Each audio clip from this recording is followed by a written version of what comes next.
আপনারা আমাকে অনেকে নক দিয়েছেন যে আপু আমার মেস্তা পড়তেছে অথবা মেস্তা হালকা পড়ে গেছে, তো আমি এখন কি ব্যবহার করতে পারি।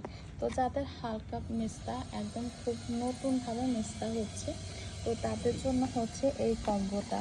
এখানে হচ্ছে ম্যালেসমা সোপ, এটা মূলত মানে যাদের মেস্তা তাদের জন্যে, তাদের সোপ, তো তাদের জন্য এই সোপটা। আর হচ্ছে পিবিটা, আপনারা অনেকেই কিন্তু পিবিটা ম্যালেসমা ক্রিমটা চেনে, তো আপনারা এই একটা কম্বো নিয়ে নিতে পারেন। আর এর সাথে অবশ্যই সানস্ক্রিন ব্যবহার করবেন।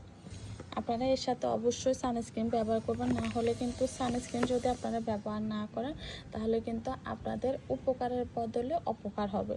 তো যারা স্কিন কেয়ার করেন আপনারা অবশ্যই ট্রাই করবেন যাতে সানস্ক্রিনটা ব্যবহার করতে পারেন। তো এই 3টা কম্বো আপনারা নিয়ে নিতে পারেন মেস্তার জন্য।